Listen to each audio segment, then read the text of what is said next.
আসসালামু আলাইকুম প্রিয় শিক্ষার্থীবৃন্দ। তো আমরা পাস্ট প্রেজেন্ট ইনডিফিনিট টেন্সের অ্যাফার্মেটিভ, নেগেটিভ এগুলো পড়েছি। আমরা আজকে পড়ব প্রেজেন্ট ইনডিফিনিট টেন্সের টু ডু ভার্ব দ্বারা প্রেজেন্ট ইনডিফিনিট টেন্সের নেগেটিভ গঠন, ইন্টারোগেটিভ গঠন। আমরা টু ডু ভার্ব দ্বারা প্রেজেন্ট ইনডিফিনিট টেন্সের অ্যাফার্মেটিভ পড়েছি, নেগেটিভ পড়েছি। আজকে আমরা কি করব? ইন্টারোগেটিভ। এটা আমরা আজকে পড়বো ইনশাআল্লাহ। তো এর গঠনটা কি হয়? যেহেতু ইন্টারগেটিভ, যখনই আমরা ইন্টারগেটিভ করতে যাই টু ডু ভার্ব দ্বারা, তখনই আমাদের কি লাগে? একটা সাহায্যকারী ভার্ব পূর্বে চলে আসে। যখনই আমরা টু ডু ভার্ব দ্বারা ইন্টারগেটিভ করব, সবসময় খেয়াল রাখবো যে টু ডু ভার্ব দ্বারা ইন্টারগেটিভ বাক্য গঠন করতে গেলেই আমার একটা সাহায্যকারী ভার্ব সাবজেক্টের পূর্বে আনতেই হবে। আচ্ছা, এটা কেন আসে? জাস্ট নিজস্ব একটা মতামত যে সাবজেক্টের আগে সাহায্যকারী ভার্ব আসে। সাহায্যকারী ভার্ব কি? যে অন্যকে সাহায্য করা, অন্যকে কি করা? সাহায্য করা। অর্থাৎ কাউকে ধাক্কা দিয়ে আগাই দেওয়া, কাউকে সাহায্য করা, হ্যাঁ, এরকম ধাক্কা দিয়ে, মানে যে কোনো ভাবে। এই জন্য এই কি করে সাহায্যকারী ভার্ব সাবজেক্টকে ধাক্কা দিয়ে এরকম আগাই দিয়ে, যান আপনি যান, ঠিক আছে, এরকম আর কি। যাই হোক, আবার নেগেটিভে তো পরেও বসে, যেভাবে আর কি বুঝি। তো আমার ইন্টিগ্রেটিভ করতে গেলেই সাহায্যকারী ভার্বটা সাবজেক্টের পূর্বে বসে, সাহায্যকারী ভার্বটা সাবজেক্টের পূর্বে বসে, এটা খেয়াল রাখতে হবে। আচ্ছা, তাহলে যেহেতু আমি প্রেজেন্ট টু ডু ভার্ব দ্বারা প্রেজেন্ট ইনডিফিনিট টেন্সের ইন্টারগেটিভ গঠনটা আমি করব, তাহলে প্রথম ডু অথবা ডাজ নিয়ে আসব, এরপর সাবজেক্ট নিয়ে আসব, এরপর যেহেতু প্রেজেন্ট ইনডিফিনিট টেন্স, অবশ্যই আমার কি লাগবে? ভার্বের প্রেজেন্ট ফর্ম এটা লাগবে, ভার্বের প্রেজেন্ট ফর্ম এটা লাগবে। খেয়াল রাখতে হবে যে পাস্ট ইনডিফিনিট টেন্স হলে ভার্বের পাস্ট ফর্ম, প্রেজেন্ট ইনডিফিনিট হলে ভার্বের প্রেজেন্ট ফর্ম, ঠিক আছে। আর ফিউচার হলে উইল লাগবে, সে উইলের ব্যবহার যদি আমরা আলোচনা করেছিলাম, হ্যাঁ, এই আর কি। তাহলে ডু ডাজ নিয়ে আসবো প্রথম, তারপর সাবজেক্ট, তারপর ভার্বের প্রেজেন্ট ফর্ম, তারপর অবজেক্ট যদি থাকে নিয়ে আসবো, বাকি অংশ যদি থাকে নিয়ে আসবো। প্রশ্নবোধক চিহ্ন তো অবশ্যই দিতে হবে, কারণ আমি ইন্টারগেটিভ গঠন বাক্য করতেছি। আরেকটা উদাহরণ, ডাসটা কোথায় নিয়ে আসবো আর ডুটা কোথায় নিয়ে আসবো? ডাস হচ্ছে থার্ড পারসন সিঙ্গুলার, ঠিক আছে। হি ডাস, ডাস হি গো, হি ডাস, শি ডাস, আমরা এগুলো করেছি।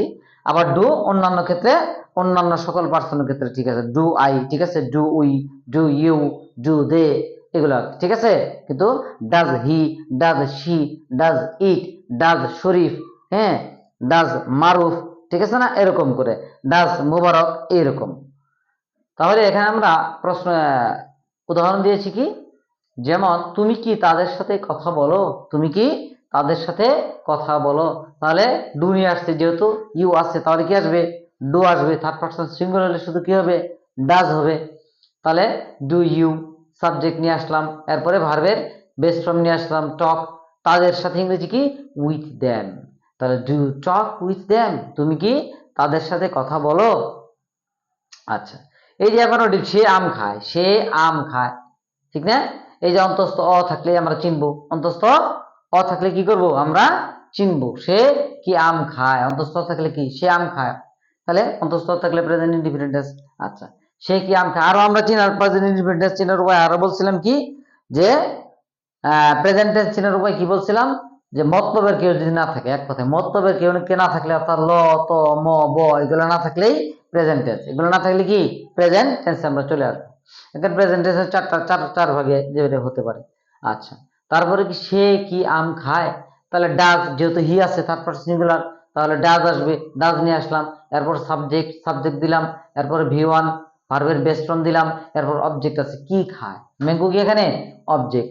ডাজ হি ইট ম্যাঙ্গো, সে কি আম খায়, সে কি আম খায়। আবার আরেকটা কি দিচ্ছি, তারা কি ধূমপান করে, তারা কি ধূমপান করে। আচ্ছা, তারা কি ধূমপান করে, তাহলে কি হবে? ডু দের সাথে কি হবে? যেহেতু থার্ড পারসন সিঙ্গুলার না, থার্ড পারসন প্লুরাল, তাহলে ডেফিনেটলি কি হবে? ডু হবে। তাহলে ডু দে স্মোক, তারা কি ধূমপান করে। স্মোক শব্দের অর্থ ধূমপান করা।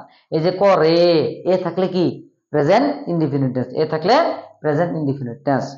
তো এটা আমরা প্র্যাকটিস করব, হ্যাঁ, এবং বাস্তব প্রয়োগ করে আমাকে এই টেন্সগুলো যখন আমি টেক্সট করব, কথা বলবো, এগুলো প্রয়োগ করে আমাকে শিখতে হবে। যত আমি প্র্যাকটিক্যাল লার্নিং করব, তত আমার পক্ষে শেখা এটা সম্ভব, তত আমার পক্ষে এটা ভালো হবে। এবং পরবর্তী ক্লাসে আমরা হাজির হব টু ডু ভার্ব দ্বারা প্রেজেন্ট ইনডিফিনিট টেন্সের নেগেটিভ ইন্টারগেটিভ গঠন নিয়ে। আল্লাহ হাফেজ।